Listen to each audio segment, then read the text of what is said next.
COVID-19 ವೈರಸ್ಸಿನಿಂದ ರಕ್ಷಣೆ ಪಡೆಯಲು ವೈಯಕ್ತಿಕ ಸ್ವಚ್ಛತೆಯನ್ನು ಪಾಲಿಸುವುದು ಅತಿ ಮುಖ್ಯ. ನಿಮ್ಮ ಮನೆಯ ಸುತ್ತಮುತ್ತ ಸ್ವಚ್ಛತೆ ಹಾಗೂ ನೈರ್ಮಲ್ಯ ಕಾಪಾಡಿ. ಮನೆಗೆ ತರುವ ಎಲ್ಲಾ ವಸ್ತುಗಳನ್ನು ಶುಚಿಗೊಳಿಸಿ. ಮನೆಯಿಂದ ಹೊರಗೆ ಹೋಗುವಾಗ ಕಡ್ಡಾಯವಾಗಿ ಮಾಸ್ಕ್ ಧರಿಸಿ. ಕೋವಿಡ್-19 ಒಂದು ಸಾಂಕ್ರಾಮಿಕ ವೈರಸ್. ಸೋಂಕಿತನ ಬಾಯಿ ಮತ್ತು ಮೂಗಿನ ಮೂಲಕ ವ್ಯಕ್ತಿಯಿಂದ ವ್ಯಕ್ತಿಗೆ ವೈರಸ್ ಹರಡುವುದರಿಂದ ವ್ಯಕ್ತಿಗತ ಅಂತರ ಕಾಯ್ದುಕೊಳ್ಳುವುದು ಅವಶ್ಯ. ಕನಿಷ್ಠ 1 ಮೀಟರ್ ಅಂತರ ಕಾಯ್ದುಕೊಳ್ಳುವುದರಿಂದ ಸೋಂಕು ತಡೆ ಸಾಧ್ಯ. ಜಾಡು ಹಿಡಿ, ಪತ್ತೆ ಹಚ್ಚು, ಪರೀಕ್ಷಿಸು ಎಂಬ ವಿಧಾನದ ಮೂಲಕ ಕೋವಿಡ್-19 ಸೋಂಕಿತರನ್ನು ಗುರುತಿಸಿ, ಪರೀಕ್ಷಿಸಿ, ಸೂಕ್ತ ಚಿಕಿತ್ಸೆ ನೀಡಲು ಸಾಧ್ಯವಾಗುತ್ತದೆ. ಇದು ಕೋವಿಡ್-19 ಹರಡುವಿಕೆಯನ್ನು ತಡೆ ಹಿಡಿಯಲು ನೆರವಾಗುತ್ತದೆ. ಹೀಗಾಗಿ ಈ 3 ಅಂಶ ಬಹುಮುಖ್ಯ ಎಂಬುದನ್ನು ನೆನಪಿಡಬೇಕು.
ನಮಸ್ಕಾರ. ಮುಖ್ಯಾಂಶಗಳು. ಕೋವಿಡ್-19 ಹೊಸ ಅಲೆ ಹಿನ್ನೆಲೆ ಮುನ್ನೆಚ್ಚರಿಕಾ ಕ್ರಮವಾಗಿ ಇಂದಿನಿಂದ 9 ದಿನಗಳ ಕಾಲ ರಾತ್ರಿ 10 ರಿಂದ ಬೆಳಗ್ಗೆ 6ರವರೆಗೆ ರಾಜ್ಯದಲ್ಲಿ ಕರ್ಫ್ಯೂ ಜಾರಿ. ಮುಖ್ಯಮಂತ್ರಿ ಬಿಎಸ್ ಯಡಿಯೂರಪ್ಪ. ನಿಗದಿಯಂತೆ ಜನವರಿ 1ರಿಂದಲೇ ಶಾಲೆ ಪುನರಾರಂಭ. ಕೊರೋನಾ ಹೊಸ ಅಲೆ ಬಗ್ಗೆ ಆತಂಕ ಬೇಡ, ಸಚಿವ ಸುರೇಶ್ ಕುಮಾರ್.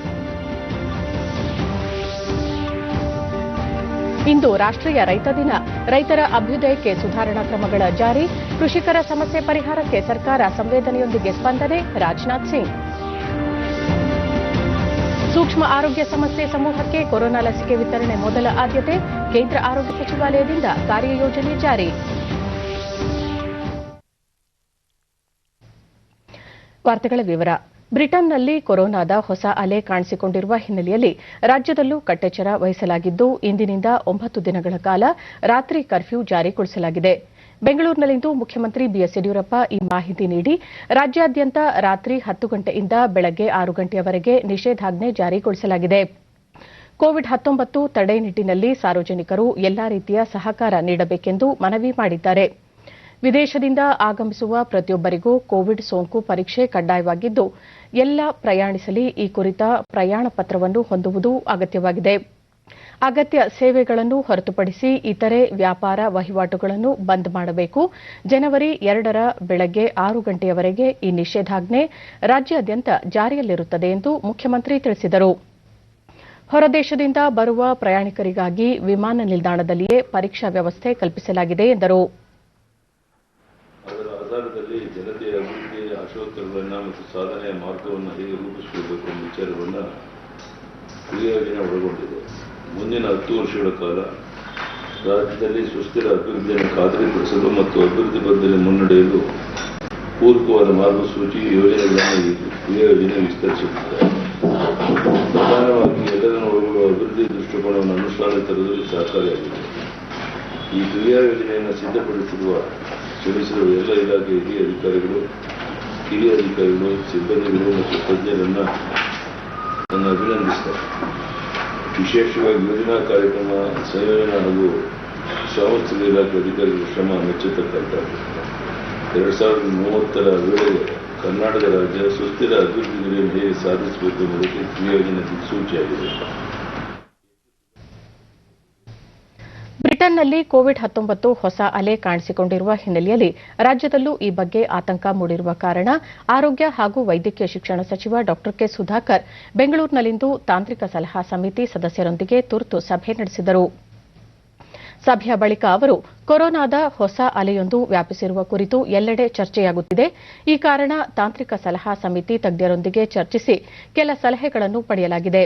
ರಾತ್ರಿ ಕರ್ಫ್ಯೂ, ಶಾಲೆ ಪುನರಾರಂಭ, ಕೋವಿಡ್-19 ತಡೆಗೆ ಇತರೆ ಮುಂಜಾಗ್ರತಾ ಕ್ರಮಗಳ ಕುರಿತು ಸಹ ಸಭೆಯಲ್ಲಿ ಚರ್ಚಿಸಲಾಗಿದೆ ಎಂದು ಹೇಳಿದರು.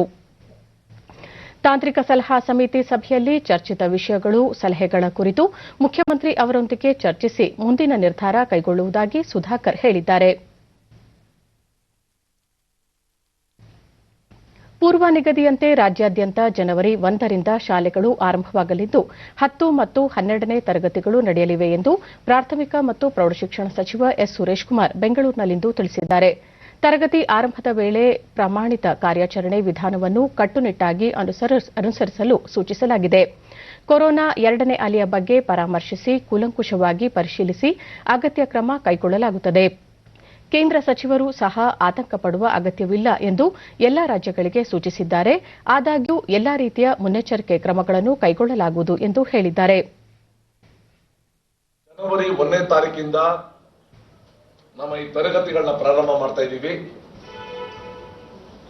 ಈಗ 11 ಗಂಟೆಗೆ ನಾನು ನಮ್ಮ ರಾಜ್ಯದ ಎಲ್ಲಾ ಜಿಲ್ಲಾ ಪಂಚಾಯಿತಿಯ ಸಿಇಒಗಳು, ಡಿಡಿಪಿಐಗಳು, ಡೈರೆಕ್ಟ್ ಪ್ರಿನ್ಸಿಪಾಲ್ಸ್ ಅವ್ರ ಜೊತೆ ನಾನು ಇವಾಗ ವಿಡಿಯೋ ಕಾನ್ಫರೆನ್ಸ್ ಇಟ್ಕೊಂಡಿದ್ದೀನಿ. ಈ ಕಾರ್ಯಕ್ಕೋಸ್ಕರ 1ನೇ ತಾರೀಕಿಂದ ಪ್ರಾರಂಭ ಮಾಡೋ ಒಂದು ಕಾರ್ಯಕ್ಕೋಸ್ಕರ.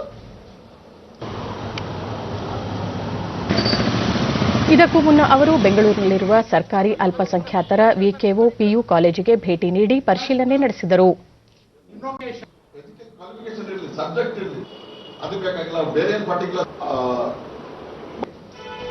ಶಾಲೆಗಳು ಸ್ಥಗಿತಗೊಂಡ ಪರಿಣಾಮ ಗ್ರಾಮಾಂತರ ಪ್ರದೇಶದಲ್ಲಿ ವಿದ್ಯಾರ್ಥಿಗಳು ಬಾಲಕಾರ್ಮಿಕರಾಗುತ್ತಿದ್ದು, ಹಾಗೆಯೇ ಬಾಲ್ಯ ವಿವಾಹ ಹೆಚ್ಚಳವಾಗುತ್ತಿದೆ. ಇದನ್ನು ಮನಗಂಡು ಶಾಲೆಗಳನ್ನು ಪ್ರಾರಂಭಿಸುತ್ತಿದ್ದೇವೆ. 6, 7, 8ನೇ ತರಗತಿಯ ವಿದ್ಯಾರ್ಥಿಗಳಿಗೆ ವಿದ್ಯಾಗಮವನ್ನು ಜನವರಿಯಿಂದಲೇ ಆರಂಭಿಸಲಾಗುತ್ತಿದೆ ಎಂದು ಸುರೇಶ್ ಕುಮಾರ್ ತಿಳಿಸಿದರು. 6, 7, 8, 9 ಈ ತರಗತಿಗಳ ಮಕ್ಕಳಿಗೆ ನಾವು ವಿದ್ಯಾಗಮ ಅಂತ ಒಂದು ಪ್ರಾರಂಭ ಮಾಡ್ತಾ ಇದ್ದೀವಿ. ಗೊತ್ತಲ್ಲ ನಿಮ್ಗೆ? ಅಂದ್ರೆ ಅವ್ರಿಗೆ ಕ್ಲಾಸ್ ಮಾಡೋದಿಲ್ಲ. ಇಷ್ಟೊಂದು ದೊಡ್ಡ ಆವರಣ ಇರುವಾಗ ಅಲ್ಲಲ್ಲೇ ಸಣ್ಣ ಸಣ್ಣ ತಂಡನ ಸೇರಿಸಿ ಅವ್ರಿಗೆ ಆಕ್ಟಿವಿಟೀಸ್ ಕೊಟ್ಟು ಅವರ ಲರ್ನಿಂಗ್ ಪ್ರೋಸೆಸ್ ಏನಿದೆ ಅದು ಬ್ರೇಕ್ ಆಗಬಾರ್ದು. ಲರ್ನಿಂಗ್ ಪ್ರೋಸೆಸ್ ಕಂಟಿನ್ಯೂ ಆಗಬೇಕು. ಇದನ್ನು ಕೂಡ ನಾವು ಮಾಡ್ತಾ ಇದ್ದೀವಿ ಜನವರಿ 1ನೇ ತಾರೀಕಿಂದ. ಬ್ರಿಟನ್ನಲ್ಲಿ ಕೊರೋನಾದ ಹೊಸ ಅಲೆ ಕಾಣಿಸಿಕೊಂಡಿರುವ ಹಿನ್ನೆಲೆಯಲ್ಲಿ ರಾಜ್ಯದಲ್ಲೂ ಇನ್ನಷ್ಟು ಕಟ್ಟೆಚ್ಚರ ವಹಿಸಲಾಗುತ್ತಿದೆ. ಪ್ರಮುಖವಾಗಿ ಅತಿ ಹೆಚ್ಚು ಜನ ಸೇರುವ ಮಾರುಕಟ್ಟೆ ಪ್ರದೇಶಗಳಿಗೆ ಸಂಬಂಧಿಸಿದಂತೆ ರಾಜ್ಯ ಆರೋಗ್ಯ ಮತ್ತು ಕುಟುಂಬ ಕಲ್ಯಾಣ ಇಲಾಖೆ ಹೊಸ ಮಾರ್ಗಸೂಚಿಯನ್ನು ನಿನ್ನೆ ಬಿಡುಗಡೆಗೊಳಿಸಿದೆ. ಕೋವಿಡ್-19 ಪ್ರಕರಣಗಳು ಹೆಚ್ಚಿರುವ ಪ್ರದೇಶಗಳಲ್ಲಿನ ಮಾರುಕಟ್ಟೆಗಳನ್ನು ಬಂದ್ ಮಾಡುವುದು, ಸೋಂಕು ಹರಡದಂತೆ ಮುನ್ನೆಚ್ಚರಿಕಾ ಕ್ರಮಗಳನ್ನು ಕೈಗೊಳ್ಳುವಂತೆ ಸರ್ಕಾರ ತನ್ನ ಸುತ್ತೋಲೆಯಲ್ಲಿ ತಿಳಿಸಿದೆ. ಲಾಕ್ಡೌನ್ ಸಡಿಲಗೊಂಡ ಬಳಿಕ ವಾಣಿಜ್ಯ ಚಟುವಟಿಕೆಗಳು ಹೆಚ್ಚಾಗಿರುವ ಪರಿಣಾಮ ಮಾರುಕಟ್ಟೆ ಪ್ರದೇಶಗಳಲ್ಲಿ ಜನದಟ್ಟಣೆ ಉಂಟಾಗುತ್ತಿದೆ. ಹಾಗಾಗಿ ವಾಣಿಜ್ಯ ಮಳಿಗೆಗಳಲ್ಲಿ ಕಡ್ಡಾಯವಾಗಿ 6 ಅಡಿ ಅಂತರದ ಚೌಕಾಕಾರ ಗುರುತುಗಳಲ್ಲಿ ಗ್ರಾಹಕರು ಅಂತರ ಕಾಯ್ದುಕೊಳ್ಳುವಂತೆ ನೋಡಿಕೊಳ್ಳಬೇಕು. ಇನ್ನಿತರ ಸುರಕ್ಷತೆ ಮತ್ತು ಮುನ್ನೆಚ್ಚರಿಕಾ ಕ್ರಮಗಳನ್ನು ಪಾಲಿಸಬೇಕೆಂದು ಸೂಚಿಸಲಾಗಿದೆ. ಅಂಗಡಿ ಹಾಗೂ ಮಾರುಕಟ್ಟೆಗಳಲ್ಲಿ ಕಡ್ಡಾಯವಾಗಿ ಮಾಸ್ಕ್ ಧರಿಸುವುದು, ಸ್ಯಾನಿಟೈಸ್ ಮಾಡಿಕೊಳ್ಳುವುದರ ಜೊತೆಗೆ ಸಾಮೂಹಿಕ ಥರ್ಮಲ್ ಸ್ಕ್ರೀನಿಂಗ್ ವ್ಯವಸ್ಥೆಯನ್ನು ಅಳವಡಿಸಿಕೊಳ್ಳುವಂತೆ ಆರೋಗ್ಯ ಇಲಾಖೆ ತನ್ನ ಹೊಸ ಮಾರ್ಗಸೂಚಿಯಲ್ಲಿ ಪ್ರಕಟಿಸಿದೆ. ದೈನಂದಿನ ಬಳಕೆಯ ವಸ್ತುಗಳ ಖರೀದಿಗಾಗಿ ಆನ್ಲೈನ್ ವ್ಯವಸ್ಥೆಯನ್ನು ಜಾರಿಗೊಳಿಸಬೇಕು. ಸಾರ್ವಜನಿಕವಾಗಿ ಜನದಟ್ಟಣೆ ಉಂಟಾಗದಂತೆ ನೋಡಿಕೊಳ್ಳಲು ಗೃಹ ರಕ್ಷಕ ದಳ, ಸ್ವಯಂ ಸೇವಕರು ಸೇರಿದಂತೆ ಇನ್ನಿತರೆ ಕೊರೋನಾ ವಾರಿಯರ್ ಸಂಘಟನೆಗಳ ಸದಸ್ಯರ ಸೇವೆಯನ್ನು ಬಳಸಿಕೊಳ್ಳಬೇಕು ಎಂದು ಸೂಚಿಸಲಾಗಿದೆ. ಉತ್ತರ ಪ್ರದೇಶ ಮತ್ತು ದೆಹಲಿ ಎನ್ಸಿಆರ್ನ ರೈತ ಸಂಘಟನೆಗಳ ಪ್ರತಿನಿಧಿಗಳು ನಿನ್ನೆ ದೆಹಲಿಯಲ್ಲಿ ಕೇಂದ್ರ ಕೃಷಿ ಸಚಿವ ನರೇಂದ್ರ ಸಿಂಗ್ ತೋಮರ್ ಅವರನ್ನು ಭೇಟಿಯಾಗಿ ಕೃಷಿ ಸುಧಾರಣೆಗೆ ಜಾರಿ ತರಲಾಗಿರುವ ನೂತನ ಕಾಯ್ದೆಗಳ ಬಗ್ಗೆ ಬೆಂಬಲ ವ್ಯಕ್ತಪಡಿಸಿದರು. ಹೊಸ ಕೃಷಿ ಕಾಯ್ದೆಗಳು ರೈತರ ಹಿತದೃಷ್ಟಿಯಿಂದ ಮಹತ್ವಪೂರ್ಣವಾಗಿದ್ದು, ಇವುಗಳನ್ನು ಹಿಂಪಡೆಯದಂತೆ ಸಚಿವರಲ್ಲಿ ಮನವಿ ಮಾಡಿದರು. प्रतिनिधिमंडल ने केंद्रीय कृषि मंत्री नरेंद्र सिंह तोमर को ज्ञापन भी सौंपा. ಈ ಕಾನೂನುಗಳಿಗೆ ಸಂಬಂಧಿಸಿದಂತೆ ತಮ್ಮ ಕೆಲವು ಸಲಹೆಗಳನ್ನು ನೀಡಿದ ರೈತ ನಾಯಕರು ಸಚಿವರಿಗೆ ಜ್ಞಾಪಕ ಪತ್ರವೊಂದನ್ನು ಸಹ ಸಲ್ಲಿಸಿದರು. ಸಭೆಯ ಬಳಿಕ ನರೇಂದ್ರ ಸಿಂಗ್ ತೋಮರ್ ರೈತ ಸಂಘಟನೆಗಳ ಜೊತೆಗಿನ ಮಾತುಕತೆ ಹೆಚ್ಚು ಸಾರ್ಥಕವಾಗಿತ್ತು. ರೈತರ ಹಿತದೃಷ್ಟಿಯಿಂದ ಈ ಕಾಯ್ದೆಗಳು ಬಹಳ ಮಹತ್ವಪೂರ್ಣವಾಗಿದೆ. ರೈತರಿಗೆ ಲಾಭದಾಯಕವಾಗಿರುವ ಈ ಕಾಯ್ದೆಗಳಲ್ಲಿ ಯಾವುದೇ ರೀತಿಯ ಬದಲಾವಣೆ ಮಾಡದಂತೆ ರೈತ ನಾಯಕರು ಮನವಿ ಮಾಡಿದ್ದಾರೆ ಎಂದರು. ಸಭೆಯಲ್ಲಿ ರೈತರಲ್ಲಿದ್ದ ಅನುಮಾನಗಳು ಮತ್ತು ಇನ್ನಿತರೆ ವಿಷಯಗಳ ಕುರಿತು ಸಹ ಚರ್ಚಿಸಲಾಗಿದೆ ಎಂದು ಸಚಿವರು ತಿಳಿಸಿದರು.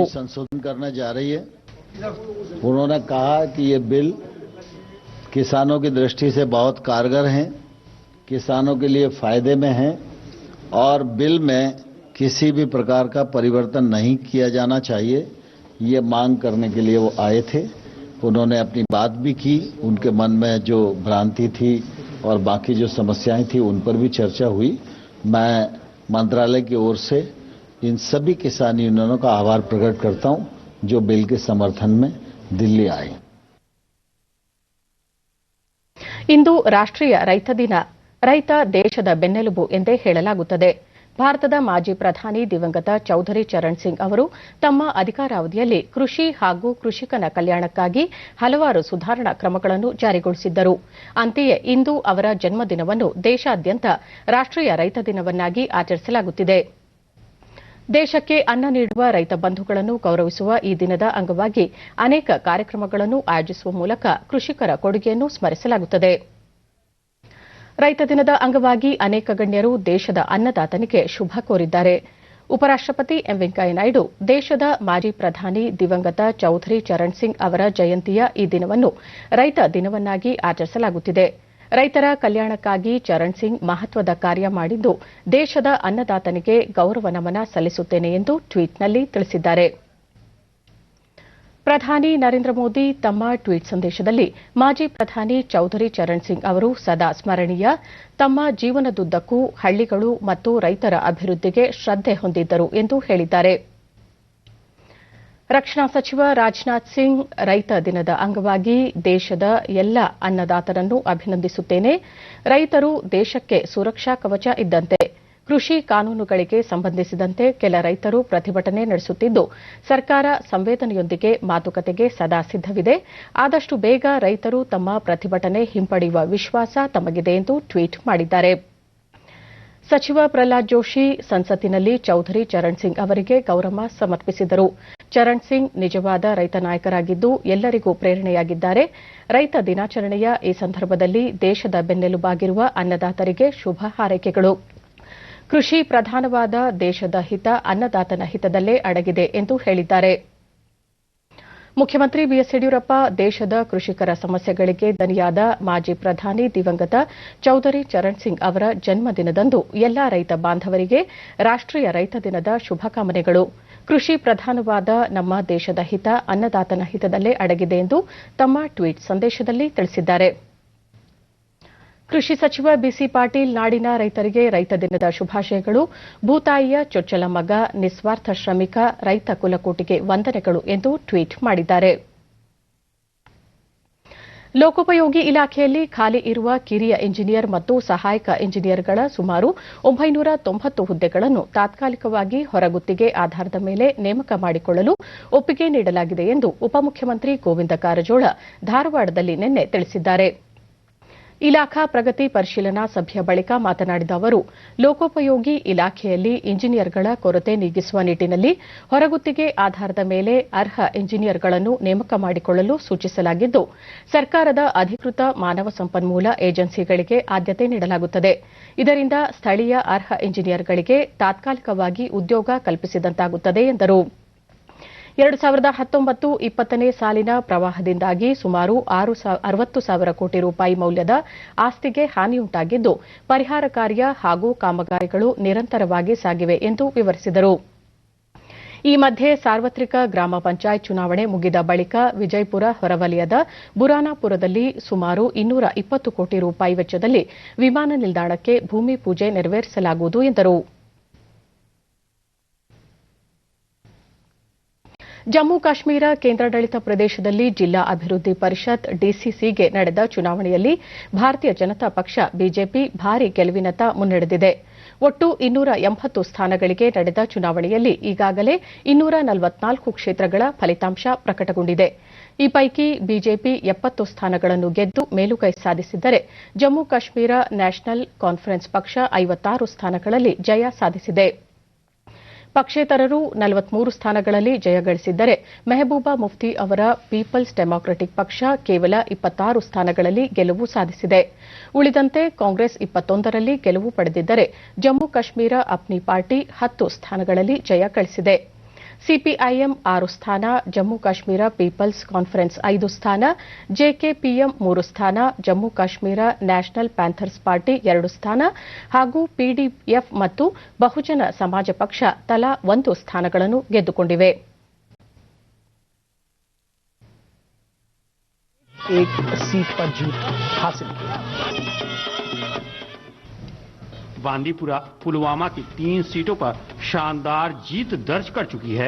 इस जीत से घाटी में भाजपा के कार्यकर्ता काफी उत्साहित हैं. ಪ್ರಧಾನಿ ನರೇಂದ್ರ ಮೋದಿ ಅವರು ನಾಳೆ ಬೆಳಗ್ಗೆ ಶಾಂತಿನಿಕೇತನದಲ್ಲಿರುವ ವಿಶ್ವ ಭಾರತಿ ವಿಶ್ವವಿದ್ಯಾಲಯದ ಶತಮಾನೋತ್ಸವ ಸಮಾರಂಭ ಉದ್ದೇಶಿಸಿ ಭಾಷಣ ಮಾಡಲಿದ್ದಾರೆ. ವರ್ಚುವಲ್ ಮೂಲಕ ನಡೆಯಲಿರುವ ಈ ಸಮಾರಂಭದಲ್ಲಿ ವಿಶ್ವವಿದ್ಯಾಲಯದ ಕುಲಾಧಿಪತಿಗಳೂ ಆಗಿರುವ ಪ್ರಧಾನಿ ನರೇಂದ್ರ ಮೋದಿ, ಪಶ್ಚಿಮ ಬಂಗಾಳದ ರಾಜ್ಯಪಾಲರು, ಕೇಂದ್ರ ಶಿಕ್ಷಣ ಸಚಿವರು ಕೂಡ ಭಾಗವಹಿಸಲಿದ್ದಾರೆ. ಗುರುದೇವ್ ರವೀಂದ್ರನಾಥ್ ಟ್ಯಾಗೋರ್ ಅವರು 1921ರಲ್ಲಿ ವಿಶ್ವ ಭಾರತಿ ವಿಶ್ವವಿದ್ಯಾಲಯವನ್ನು ಸ್ಥಾಪಿಸಿದ್ದರು. 1951ರ ಮೇ ತಿಂಗಳಿನಲ್ಲಿ ವಿಶ್ವ ಭಾರತಿಯನ್ನು ಕೇಂದ್ರೀಯ ವಿಶ್ವವಿದ್ಯಾಲಯ ಎಂದು ಘೋಷಿಸಲಾಯಿತು. ಸಂಸತ್ತಿನ ಕಾಯ್ದೆಯ ಅನುಸಾರ ಸಂಸ್ಥೆಯನ್ನು ರಾಷ್ಟೀಯ ಪ್ರಾಮುಖ್ಯತಾ ಸಂಸ್ಥೆಯನ್ನಾಗಿ ಮಾನ್ಯತೆ ನೀಡಲಾಯಿತು. ಗುರುದೇವ್ ಟ್ಯಾಗೋರ್ ಅವರು ರೂಪಿಸಿದ ಶಿಕ್ಷಣಶಾಸ್ತ್ರದ ಆಧಾರದ ಮೇಲೆ ನಡೆಯುತ್ತಿದ್ದ ಈ ವಿಶ್ವವಿದ್ಯಾಲಯವು ಕಾಲಕ್ರಮೇಣ ಇತರ ಆಧುನಿಕ ವಿಶ್ವವಿದ್ಯಾಲಯಗಳಂತೆ ರೂಪುಗೊಂಡಿದೆ.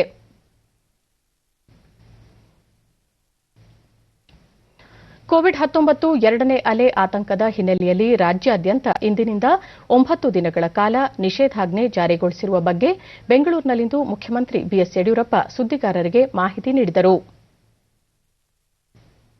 ವೈರಾನ್ ಹಿನ್ನೆಲೆಯಲ್ಲಿ ಇವತ್ತು ರಾತ್ರಿ 10 ಗಂಟೆಯಿಂದ ಬೆಳಗ್ಗೆ 6 ಗಂಟೆವರೆಗೆ ಕರ್ಫ್ಯೂ ಹಾಕಲಾಗಿದೆ. ಇದು ಜನವರಿ 2ರ ಬೆಳಗ್ಗೆ 6 ಗಂಟೆವರೆಗೆ ಇರುತ್ತೆ. ಅಂದರೆ ಸುಮಾರು 9 ದಿವಸ ಕಾಲ ಕರ್ಫ್ಯೂ ಇರುತ್ತೆ. ಇದು ಇಡೀ ರಾಜ್ಯಕ್ಕೆ ಅನ್ವಯ ಆಗುತ್ತೆ. ಹೊರದೇಶದಿಂದ ಬರುವಂಥ ಪ್ರತಿಯೊಬ್ಬರು RT-PCR ನೆಗೆಟಿವ್ ಸರ್ಟಿಫಿಕೇಟ್ ಇಟ್ಕೊಂಡೇ ಪ್ರವಾಸ ಮಾಡಬೇಕು. ಅದು 72 ಗಂಟೆ ಒಳಗೆ ಮಾತ್ರ ಮಾಡಿಸಿರಬೇಕು. ಈಗಾಗಲೇ ವಿಮಾನ ನಿಲ್ದಾಣದಲ್ಲಿ ಪರೀಕ್ಷೆ ವ್ಯವಸ್ಥೆ ಮಾಡಲಾಗಿದೆ. ವಿಮಾನ ನಿಲ್ದಾಣದಲ್ಲಿ ಆರೋಗ್ಯ ಸಿಬ್ಬಂದಿ ಈಗಾಗಲೇ ನಿಯೋಜನೆ ಮಾಡಿದ್ದೇವೆ. ಯಾರೊಬ್ಬರು ಸಹ ಚೆಕ್ ಮಾಡಿದ್ರೆ ಇಲ್ಲಿ ಹೊರಗಡೆ ಬರದ ರೀತಿ ನೋಡಿಕೊಂಡಿದ್ದೇವೆ. In view of the new strain of COVID-19 virus and as per the advice of government of India and technical advisory committee, it is decided to impose night curfew from today till 2nd January 2021 between 10 p.m. to 6 a.m. I request all public to cooperate to prevent and contain new COVID-19 strain. Thank you. ಧನ್ಯವಾದ. COVID-19 ಸೋಂಕು ನಿಯಂತ್ರಣ ಉದ್ದೇಶದಿಂದ ನೀಡಲಾಗುತ್ತಿರುವ ಲಸಿಕೆಯನ್ನು ಆದ್ಯತೆ ಆಧಾರದ ಮೇಲೆ ವಿತರಿಸಲು ಕೇಂದ್ರ ಸರ್ಕಾರ ಕಾರ್ಯಯೋಜನೆ ರೂಪಿಸಿದೆ. ಇದಕ್ಕಾಗಿ ಈಗಾಗಲೇ ನೀಲನಕ್ಷೆ ರೂಪಿಸಿ ಲಸಿಕೆ ನೀಡಲು ವ್ಯಾಪಕ ಕ್ರಮಗಳನ್ನು ತೆಗೆದುಕೊಂಡಿದೆ. ಮೊದಲ ಹಂತದಲ್ಲಿ ಆರೋಗ್ಯ ಕಾರ್ಯಕರ್ತರಿಗೆ ನೀಡುತ್ತಿದ್ದ ಈ ಮೂಲಕ ಸೋಂಕಿಗೆ ಚಿಕಿತ್ಸೆ ನೀಡುತ್ತಿರುವ ಆರೋಗ್ಯ ಸೇವೆಗಳನ್ನು ಮತ್ತಷ್ಟು ಬಲಗೊಳಿಸಲು ಉದ್ದೇಶಿಸಿದೆ. ಅಪಾಯ ಎದುರಿಸುತ್ತಿರುವ ಕೊರೋನಾ ಸೇನಾನಿಗಳಿಗೆ ಲಸಿಕೆ ವಿತರಿಸುವ ಮೂಲಕ ಆತ್ಮವಿಶ್ವಾಸ ಹೆಚ್ಚಿಸಲು ಸರ್ಕಾರ ಉದ್ದೇಶಿಸಿದೆ. ಬಳಿಕ 50 ವರ್ಷ ವಯೋಮಿತಿ ಮೀರಿದವರಿಗೆ ಹಾಗೂ ಇತರ ಗಂಭೀರ ಆರೋಗ್ಯ ಸಮಸ್ಯೆ ಹೊಂದಿರುವ 50 ವರ್ಷ ಕೆಳಗಿನವರಿಗೂ ಸಹ ಲಸಿಕೆ ವಿತರಿಸುವುದು ಸರ್ಕಾರದ ಆದ್ಯತೆಯಾಗಿದೆ. 60 ವರ್ಷ ವಯೋಮಾನ ದಾಟಿದವರಿಗೆ 2ನೇ ಹಂತದಲ್ಲಿ ಮೊದಲ ಆದ್ಯತೆ ಎಂದು ಪರಿಗಣಿಸಿ ಲಸಿಕೆ ನೀಡುತ್ತಿದ್ದು, ಈ ಮೂಲಕ ಮರಣ ದರವನ್ನು ಇನ್ನಷ್ಟು ತಗ್ಗಿಸುವುದು ಸರ್ಕಾರದ ಗುರಿಯಾಗಿದೆ.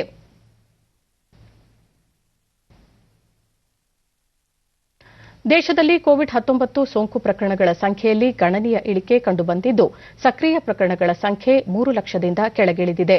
ಸೆಪ್ಟೆಂಬರ್ ಮಧ್ಯಭಾಗದಲ್ಲಿ 9,68,000ಕ್ಕೂ ಅಧಿಕ ಪ್ರಮಾಣದಲ್ಲಿದ್ದ ಸಕ್ರಿಯ ಪ್ರಕರಣಗಳ ಸಂಖ್ಯೆಯಲ್ಲಿ ಇಳಿಕೆಯಾಗಿದೆ. ದೇಶದಲ್ಲಿ ಒಟ್ಟು 2,89,240 ಸಕ್ರಿಯ ಪ್ರಕರಣಗಳಿದ್ದು, ಈ ಪ್ರಮಾಣ ಶೇಕಡಾ 2.86ಕ್ಕೆ ತಗ್ಗಿದೆ. ಕಳೆದ 24 ಗಂಟೆಗಳಲ್ಲಿ 23,950 ಕೊರೋನಾ ಪ್ರಕರಣಗಳು ದೃಢಪಟ್ಟಿವೆ. ಇದರೊಂದಿಗೆ ಕೋವಿಡ್-19 ಸೋಂಕಿತ ಪ್ರಕರಣಗಳ ಒಟ್ಟು ಸಂಖ್ಯೆ 1,99,066ಕ್ಕೆ ಏರಿಕೆಯಾಗಿದೆ. ಒಟ್ಟು 96,63,382 ಮಂದಿ ಗುಣಮುಖರಾಗಿದ್ದು, ಚೇತರಿಕೆ ದರ ಶೇಕಡಾ 95.69ರಲ್ಲಿದೆ. ದೇಶದಲ್ಲಿ ಈವರೆಗೆ 1,46,444 ಮಂದಿ ಸಾವನ್ನಪ್ಪಿದ್ದು, ಮರಣ ಪ್ರಮಾಣ ಶೇಕಡಾ 1.45ರಷ್ಟಿದೆ. ದೇಶದಲ್ಲಿ ಕೊರೋನಾ ಪರೀಕ್ಷಾ ಸಾಮರ್ಥ್ಯದಲ್ಲಿ ಗಣನೀಯ ಹೆಚ್ಚಳ ಮಾಡಲಾಗಿದೆ. ಈವರೆಗೆ ಒಟ್ಟು 16,42,68,721 ಮಾದರಿಗಳ ಪರೀಕ್ಷೆ ನಡೆಸಲಾಗಿದ್ದು, ಭಾರತೀಯ ವೈದ್ಯಕೀಯ ಸಂಶೋಧನಾ ಸಂಸ್ಥೆ ಐಸಿಎಂಆರ್ ತಿಳಿಸಿದೆ. ಸರ್ಕಾರಿ ಮತ್ತು ಖಾಸಗಿ ಪ್ರಯೋಗಾಲಯಗಳು ಸೇರಿದಂತೆ ನಿನ್ನೆ ಒಂದೇ ದಿನ ದೇಶದಲ್ಲಿ 10,98,164 ಮಾದರಿಗಳ ಪರೀಕ್ಷೆ ನಡೆಸಲಾಗಿದೆ ಎಂದು ಐಸಿಎಂಆರ್ ಹೇಳಿದೆ.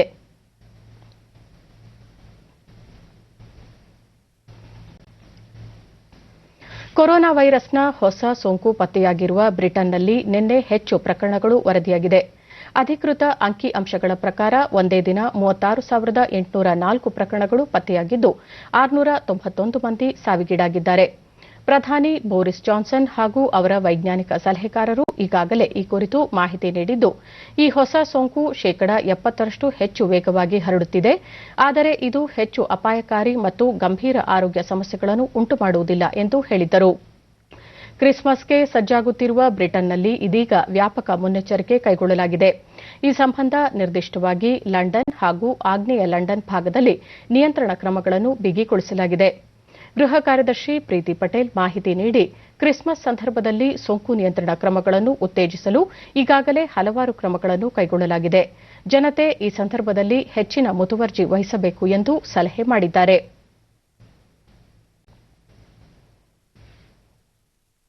ಕೇಂದ್ರ ಸರ್ಕಾರದ ಮಹತ್ವಾಕಾಂಕ್ಷಿ ಯೋಜನೆಗಳಲ್ಲಿ ಒಂದಾದ ಪ್ರಧಾನಮಂತ್ರಿ ಕಿಸಾನ್ ಸಮ್ಮಾನ್ ಯೋಜನೆ ಹಾಸನ ಜಿಲ್ಲೆಯ ಚನ್ನರಾಯಪಟ್ಟಣ ತಾಲೂಕಿನಲ್ಲಿ ಯಶಸ್ವಿಯಾಗಿ ಅನುಷ್ಠಾನಗೊಳ್ಳುತ್ತಿದೆ.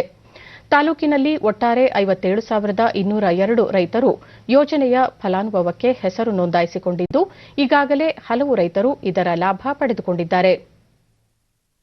ಫಲಾನುಭವಿ ಪಲ್ಲವಿ ಹೆಸರು ನೋಂದಣಿ ನಂತರ ಕೇಂದ್ರ ಮತ್ತು ರಾಜ್ಯ ಸರ್ಕಾರದಿಂದ ಒಟ್ಟು 5 ಕಂತುಗಳಲ್ಲಿ ತಮ್ಮ ಖಾತೆಗೆ ಹಣ ಜಮೆಯಾಗಿದೆ.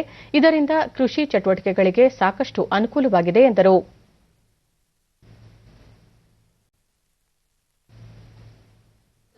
ಮೂರು ಕಂತು ಹಾಗೂ ರಾಜ್ಯ ಸರ್ಕಾರದ 2 ಕಂತುಗಳು ಒಟ್ಟು 10,000 ಹಣ ನಮ್ಮ ಖಾತೆಗೆ ಜಮೆ ಆಗಿದೆ. ಇದರಿಂದ ತುಂಬಾನೇ ಅನುಕೂಲ ಆಗಿದೆ ನಮಗೆ. ಸ್ಟಾರ್ಟಿಂಗ್ ಇದುವರೆಗೂ ಬಂದಿದೆ. ಮತ್ತೊಬ್ಬ ಫಲಾನುಭವಿ ರಂಗಸ್ವಾಮಿ ಚನ್ನಪಟ್ಟಣ ತಾಲೂಕಿನ ಅರಸೋಮನಹಳ್ಳಿಯ ಶೇಕಡಾ 93 ಮಂದಿ ಪ್ರಧಾನಮಂತ್ರಿ ಕಿಸಾನ್ ಸಮ್ಮಾನ್ ಯೋಜನೆ ಫಲಾನುಭವ ಪಡೆದಿದ್ದಾರೆ ಎಂದರು. ಈ PMRY ಯೋಜನೆಯ ದುಡ್ಡು ಬರ್ತಾ ಇದೆ. ಈ 8,000 ರೂಪಾಯಿ ಹಣದಿಂದ ವರ್ಷಕ್ಕೆ ಹಾಕೋ 8,000 ರೂಪಾಯಿ ಹಣದಿಂದ ಅವ್ರಿಗೆ ಉತ್ತಮವಾದ ಜೀವನ ನಡೀತಾ ಇದೆ ಅಂತ ನನ್ನ ಅಭಿಪ್ರಾಯ ಸೂಚಿಸ್ತೀನಿ. ಈ 8,000 ರೂಪಾಯಿ PMRY ಹಣದಿಂದ ರೈತರಿಗೆ ತುಂಬಾ ಅನುಕೂಲವಾಗಿದೆ. ಅದರಿಂದ ಈ ಗ್ರಾಮದ ಪರವಾಗಿ ರೈತರ ಪರವಾಗಿ ನಾವು PMRY ಯೋಜನೆ ಅಭಿವೃದ್ಧಿ ಪರವಾಗಿ ನಾನು ಧನ್ಯವಾದಗಳನ್ನು ಹೊಂದಿಸುತ್ತೇನೆ. PM ಕಿಸಾನ್ ಯೋಜನೆಯಡಿ ನಮ್ಮಲ್ಲಿ ಕೃಷಿ ಅಧಿಕಾರಿ ರಶ್ಮಿ ಆರ್ಥಿಕ ಸಂಕಷ್ಟಕ್ಕೆ ಒಳಗಾದ ರೈತರಿಗೆ ಕಿಸಾನ್ ಸಮ್ಮಾನ್ ಯೋಜನೆ ಸಾಕಷ್ಟು ನೆರವಾಗಿದೆ. ಕೇಂದ್ರದಿಂದ 6,000 ಮತ್ತು ರಾಜ್ಯ ಸರ್ಕಾರದಿಂದ 4,000 ರೂಪಾಯಿಗಳನ್ನು ರೈತರ ಖಾತೆಗೆ ಜಮೆ ಮಾಡಲಾಗುತ್ತಿದೆ ಎಂದು ವಿವರಿಸಿದರು. 4,000 ಒಟ್ಟಾರೆಯಾಗಿ 10,000 ಇನ್ಕಮ್ ರೈತರ ಫೈನಾನ್ಷಿಯಲ್ ಕಂಡೀಷನ್ ಏನಿದೆ ಅದನ್ನ ಒಂದು ಅವರ ಫೈನಾನ್ಷಿಯಲ್ ಕಂಡೀಷನ್ ಇಂಪ್ರೂವ್ ಮಾಡೋಕ್ಕೋಸ್ಕರ ಕೇಂದ್ರ ಹಾಗೂ ರಾಜ್ಯ ಸರ್ಕಾರ ಜಂಟಿಯಾಗಿ ಇದನ್ನು ಕಾರ್ಯಗತಗೊಳಿಸಿದೆ ಸರ್. ಪ್ರಧಾನಮಂತ್ರಿ ಕೃಷಿ ಸಮ್ಮಾನ ಯೋಜನೆ ಚನ್ನರಾಯಪಟ್ಟಣದ ಸಹಾಯಕ ಕೃಷಿ ಅಧಿಕಾರಿ ಗುರುಸಿದ್ದಪ್ಪ ತಾಲೂಕಿನಲ್ಲಿ 57,202 ರೈತರು ಪ್ರಧಾನಮಂತ್ರಿ ಕಿಸಾನ್ ಸಮ್ಮಾನ್ ಯೋಜನೆಯಡಿ ಹೆಸರು ನೋಂದಾಯಿಸಿಕೊಂಡಿದ್ದಾರೆ. ಕೇಂದ್ರದಿಂದ 3 ಹಾಗೂ ರಾಜ್ಯದಿಂದ 2 ಕಂತುಗಳಲ್ಲಿ ಒಟ್ಟು 10,000 ರೂಪಾಯಿಗಳನ್ನು ರೈತರ ಖಾತೆಗೆ ಜಮೆ ಮಾಡಲಾಗುತ್ತಿದೆ ಎಂದರು. 3 ಕಂತುಗಳಂತೆ ಒಂದು ಕಂತಿಗೆ 2,000ದಂತೆ 3 ಕಂತುಗಳು 6,000 ರೂಪಾಯಿ ಅವರಿಗೆ ಅಕೌಂಟ್ಗೆ ಜಮಾ ಮಾಡಿ ಮತ್ತು ಕೇಂದ್ರ ಸರ್ಕಾರ ವತಿಯಿಂದ ರಾಜ್ಯ ಸರ್ಕಾರ ವತಿಯಿಂದ 2 ಕಂತುಗಳಂತೆ ಒಂದು ಕಂತಿಗೆ 2,000ದಂತೆ 4,000 ರೂಪಾಯಿ ಒಟ್ಟು ಹಣವನ್ನು ಅವರ ಅಕೌಂಟ್ಗೆ ಜಮಾ ಮಾಡಲಾಗಿದೆ. ಕೇಂದ್ರ ಸರ್ಕಾರದ ಆತ್ಮನಿರ್ಭರ ಯೋಜನೆಯ ಭಾಗವಾದ ಪ್ರಧಾನಮಂತ್ರಿ ಸ್ವನಿಧಿ ಯೋಜನೆಯನ್ನು ವಿಜಯಪುರ ಜಿಲ್ಲೆಯಲ್ಲಿ ಸಮರ್ಥವಾಗಿ ಬಳಸಿಕೊಳ್ಳಲಾಗುತ್ತಿದೆ. ಯೋಜನೆಯಡಿ ಜಿಲ್ಲೆಯಲ್ಲಿ 6,000ಕ್ಕೂ ಅಧಿಕ ಬೀದಿ ಬದಿ ವ್ಯಾಪಾರಿಗಳು 10,000 ರೂಪಾಯಿಗಳವರೆಗೆ ಸಾಲ ಪಡೆದು ಜೀವನ ಕಂಡುಕೊಳ್ಳುತ್ತಿದ್ದಾರೆ.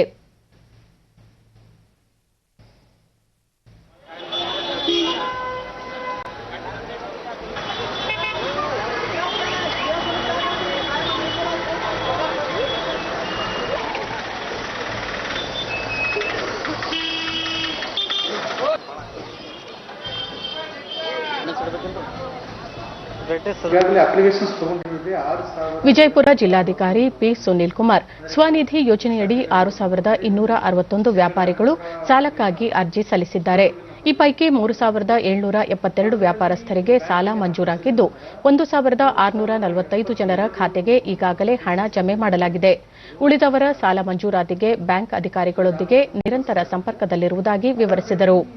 1,645 ಜನರಿಗೆ ಈಗಾಗಲೇ ಡಿಸ್ಬರ್ಸ್ಮೆಂಟ್ ಆಗಿದೆ, ಅಂದರೆ ಅವರ ಅಕೌಂಟ್ಗೆ ದುಡ್ಡು ಹೋಗಿದೆ. ಎಲ್ಲೆಲ್ಲಿ ಅರ್ಜಿಗಳು ಸ್ಯಾಂಕ್ಷನ್ ಆಗದಿರೋದು ಎಷ್ಟು ಅದನ್ನೆಲ್ಲ ಸ್ಯಾಂಕ್ಷನ್ ಮಾಡಲೇಬೇಕಂತ ಹೇಳಿ ಬ್ಯಾಂಕರ್ ಜೊತೆಗೆ ಸಂಪರ್ಕದಲ್ಲಿದ್ದಾರೆ. ಎಲ್ಲೆಲ್ಲಿ ಲೋನ್ ಸ್ಯಾಂಕ್ಷನ್ ಆಗಿದೆ ಆ ಕೇಸಲ್ಲಿ ಡಿಸ್ಬರ್ಸ್ಮೆಂಟ್ ಅಂದರೆ ಹೋಗಿ ಫಲಾನುಭವಿಗೆ ಸೇರೋ ಥರನೂ ನಾವು ಮಾಡ್ತಾ ಇದ್ದೀವಿ. ಬೀದಿ ಬದಿ ವ್ಯಾಪಾರಿ ದುರ್ಗಾಬಾಯಿ ಭೀಮರಾಯ ಯಾವುದೇ ರೀತಿಯ ಆರ್ಥಿಕ ನೆರವಿಲ್ಲದ ತಮಗೆ ಜೀವನ ಕಂಡುಕೊಳ್ಳಲು ಈ ಯೋಜನೆ ಸಾಕಷ್ಟು ಅನುಕೂಲವಾಗಿದೆ ಎಂದು ಸಂತಸ ಹಂಚಿಕೊಂಡರು. ಹಾಗೆ ನಮಗೆ ಬೇಡಿ ವ್ಯಾಪಾರದಾಗ ಎಲ್ಲರಿಗೂ ಸಾಲ ಮಾಡಬೇಕು, ಹಾಗೆ ಕೊಡಬೇಕು, ಹಂಗೆ ಜಾಗ ಕೊಡಬೇಕು, ಅಷ್ಟೇ ನಮ್ಗೆ ಬಾಕಿ ಏನಿಲ್ಲ. ನಮ್ಮ ನೌಕರಿ ಇಲ್ಲ, ಏನಿಲ್ಲ, ಬರೀ ಇದರ ಮೇಲೆ ನಮ್ಗೆ ಹೊಟ್ಟಿಲ್ಲ. ಮತ್ತೋರ್ವ ವ್ಯಾಪಾರಿ ಗೋರಖರಾಮನ ಸ್ವನಿಧಿ ಯೋಜನೆಯಡಿ 10,000 ರೂಪಾಯಿ ಸಾಲ ಪಡೆದಿದ್ದು ಈಗಾಗಲೇ ಒಂದು ಕಂತು ಹಣವನ್ನು ಕಟ್ಟಿದ್ದೇನೆ. ಈ ಯೋಜನೆಯಿಂದ ಅನುಕೂಲವಾಗಿದೆ ಎಂದರು. ನಾವು ಚಾವಿ ಬೀದಿ ಫುಟ್ಪಾತ್ ಮೇಲೆ ಕೂತು ವ್ಯಾಪಾರ ಮಾಡ್ತಾರೆ, ನಮಗೆ ಅನುಕೂಲ ಆಗಿತ್ತು.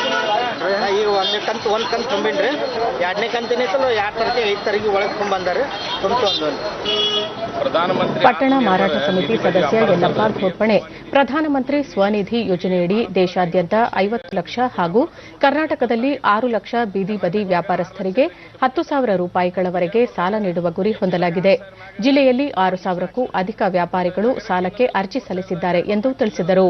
ಈಗ ಅದ್ರಾಗ 20-30% ಅಷ್ಟೇ ಅಪ್ರೂವಲ್ ಆಗ್ಯಾವ. ಇನ್ನು 70-75% PM ಸ್ವನಿಧಿ ಬೀದಿ ವ್ಯಾಪಾರಸ್ಥರಿಗೆ ಅದು ಸೌಲಭ್ಯ ಮುಟ್ಟಬೇಕಂತ ಹೇಳಿ ನಮ್ದು ಸರ್ಕಾರಕ್ಕೆ ಬಂದಿದೆ. ವಿಶ್ವ ಪ್ರಸಿದ್ಧ ಹಾವೇರಿ ಜಿಲ್ಲೆಯ ಬ್ಯಾಡಗಿ ಪಟ್ಟಣದ ಮೆಣಸಿನಕಾಯಿ ಮಾರುಕಟ್ಟೆಯಲ್ಲಿ ನಿನ್ನೆ ಅತ್ಯಧಿಕ ಬೆಲೆಗೆ ಮೆಣಸಿನಕಾಯಿ ಮಾರಾಟಗೊಂಡಿದೆ. ಕರ್ನಾಟಕವಲ್ಲದೆ ನೆರೆಯ ಆಂಧ್ರಪ್ರದೇಶದಿಂದಲೂ ಲಕ್ಷಕ್ಕೂ ಅಧಿಕ ಚೀಲ ಮೆಣಸಿನಕಾಯಿ ಪೂರೈಕೆಯಾಗುತ್ತಿದೆ. ಆದರೆ ಈ ಬಾರಿ ಮಳೆ ಹೆಚ್ಚಾದ ಪರಿಣಾಮ ಪೂರೈಕೆಯಲ್ಲಿ ಕುಂಠಿತವಾಗಿದೆ. ಜೊತೆಗೆ ದಾಸ್ತಾನು ಇಲ್ಲದಿರುವುದು ಬೆಲೆ ಏರಿಕೆಗೆ ಕಾರಣವಾಗಿದೆ. ಗದಗ ಜಿಲ್ಲೆಯ ರೋಣ ತಾಲೂಕಿನ ಸವಡಿ ಗ್ರಾಮದ ಸವರೆಡ್ಡಪ್ಪ ಅವರ ಕ್ವಿಂಟಾಲ್ ಮೆಣಸಿನಕಾಯಿಗೆ 45,111 ರೂಪಾಯಿ ಧಾರಣೆ ಲಭ್ಯವಾಗಿದೆ. ಇದು ಪ್ರಸಕ್ತ ವರ್ಷದಲ್ಲಿ ದೊರೆತ ಅತ್ಯಧಿಕ ದರವಾಗಿದೆ.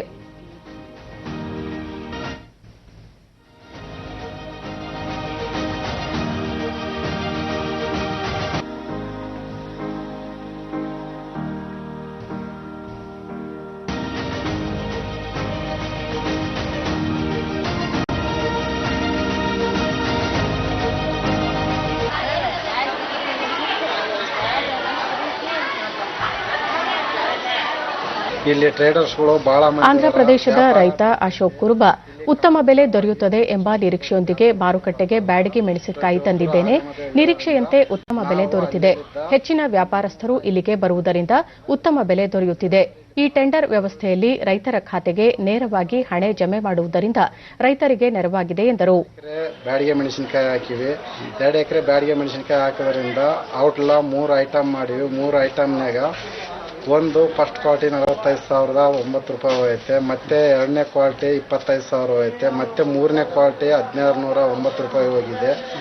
ಈ ವರ್ಷ ಎಪಿಎಂಸಿ ಅಧ್ಯಕ್ಷ ವೀರಭದ್ರಪ್ಪ ಬ್ಯಾಡಗಿ ಮಾರುಕಟ್ಟೆಯಲ್ಲಿ ಉತ್ತಮ ಬೆಲೆ ದೊರೆಯುವುದರಿಂದ ರಾಜ್ಯ ಹಾಗೂ ಹೊರ ರಾಜ್ಯಗಳಿಂದ ಅಪಾರ ಸಂಖ್ಯೆಯಲ್ಲಿ ರೈತರು ಮೆಣಸಿನಕಾಯಿ ತರುತ್ತಾರೆ. ಈ ಬಾರಿ ಮೆಣಸಿನಕಾಯಿಗೆ ದಾಖಲೆ ಬೆಲೆ ದೊರೆತಿದೆ ಎಂದು ಮಾಹಿತಿ ನೀಡಿದರು. ಮತ್ತು ಇಲ್ಲಿ ಒಳ್ಳೆಯ ರೇಟ್ ಸಿಗ್ತದೆ ಅಂತ ಹೇಳಿ ಬಹಳ ಪ್ರಖ್ಯಾತಿ ಪಡೆದಂಥ ಈ ಮಾರ್ಕೆಟಿಗೆ ಬಹಳ ನಂಬಿಕೆಯಿಂದ ರೈತರು ಪ್ರತಿ ವರ್ಷನೂ ಇದೇ ರೀತಿ ಹೆಚ್ಚು ಬರ್ತಾ ಇದ್ದಾರೆ. ಇವರಿಗೆ ಮೂಲಭೂತ ಸೌಕರ್ಯವಾಗಿ ನಾವು ನಮ್ಮ ಸಮಿತಿಯಿಂದ ಎಲ್ಲ ರೀತಿಯ ಸೌಕರ್ಯಗಳನ್ನು ಒದಗಿಸ್ತಾ ಇದ್ದೇವೆ. ಕೃಷಿ ಉತ್ಪನ್ನ ಮಾರುಕಟ್ಟೆಯ ಕಾರ್ಯದರ್ಶಿ ಎಸ್ಬಿ ನ್ಯಾಮಗೌಡ ಬ್ಯಾಡಗಿ ಮಾರುಕಟ್ಟೆಗೆ ರಾಜ್ಯವಲ್ಲದೆ ನೆರೆಯ ರಾಜ್ಯ ಆಂಧ್ರದಿಂದಲೂ ಸಾಕಷ್ಟು ಮೆಣಸಿನಕಾಯಿ ಪೂರೈಕೆಯಾಗುತ್ತದೆ. ನವೆಂಬರ್ನಿಂದಲೇ ಮೇ ಅವಧಿಯಲ್ಲಿ ಲಕ್ಷಾಂತರ ಚೀಲ ಮೆಣಸಿನಕಾಯಿ ವ್ಯಾಪಾರ ನಡೆಯುತ್ತದೆ. ಧಾರಣೆಯು ಉತ್ತಮವಾಗಿ ದೊರೆಯುತ್ತಿದ್ದು ಸದ್ಯ ದಾಸ್ತಾನು ಇಲ್ಲದ ಕಾರಣ ಮೆಣಸಿನಕಾಯಿಗೆ ಪ್ರತಿ ವಾರವೂ ದರ ಹೆಚ್ಚಾಗುತ್ತದೆ ಎಂದು ತಿಳಿಸಿದರು. ಒಣಮೆಣಸಿನಕಾಯಿ ಧಾರಣೆ ಅತಿಯಾಗಿ ಹೆಚ್ಚಾಗ್ತಾ ಇರೋದಕ್ಕೆ ಕಾರಣ ತುಂಬಾ ಕೊರತೆ. ಒಣಮೆಣಸಿನಕಾಯಿಯ ಸ್ಟಾಕ್ ಇಲ್ಲ, ಆಮೇಲೆ ಹೊರಗಡೆ ಮಾರುಕಟ್ಟೆಗಳಲ್ಲಿ ಒಣಮೆಣಸಿನಕಾಯಿ ಕೊರತೆ ತುಂಬಾ ಇರೋದ್ರಿಂದ ಧಾರಣಿ ಪ್ರತಿ ಟೆಂಡರ್ಗೆ ಧಾರಣಿ ಹೆಚ್ಚಾಗ್ತಾ ಹೋಗ್ತಾ ಇದೆ. ಕಳೆದ ವಾರ 35,500 ಅನಂತಪುರ ಜಿಲ್ಲೆಯ ಅವೂಲ್ಘಟ್ಟ ರೈತ ಗುಲ್ಲೆಪ್ಪ ಅವರ ಬ್ಯಾಡಗಿ ಮೆಣಸಿನಕಾಯಿ ಕ್ವಿಂಟಾಲ್ಗೆ 36,999 ರೂಪಾಯಿ ಲಭಿಸಿದೆ. ಖರೀದಿದಾರರು ಖರೀದಿ ಮಾಡಿರುತ್ತಾರೆ. ಇದು ವಿಎಂ ಬಾಗೂಜಿ ದಲಾಲಿ ಅಂಗಡಿಯಲ್ಲಿ ವ್ಯಾಪಾರವಾಗಿದ್ದು ಅತ್ಯುತ್ತಮವಾದಂತಹ ಒಣ ಡಬ್ಬಿ ಮೆಣಸಿನಕಾಯಿಯನ್ನು ತೆಗೆದು ಕಸ ಕಡ್ಡಿ ಯಾವುದೂ ಇಲ್ಲದೆ ಸ್ವಚ್ಛವಾಗಿ ತಂದರೆ ಖರೀದಿದಾರರು ಒಳ್ಳೆಯ ದರವನ್ನ ನೀಡ್ತಾರೆ ಅಂತ ಭರವಸೆ ರೈತರಲ್ಲಿ ಮನವಿ.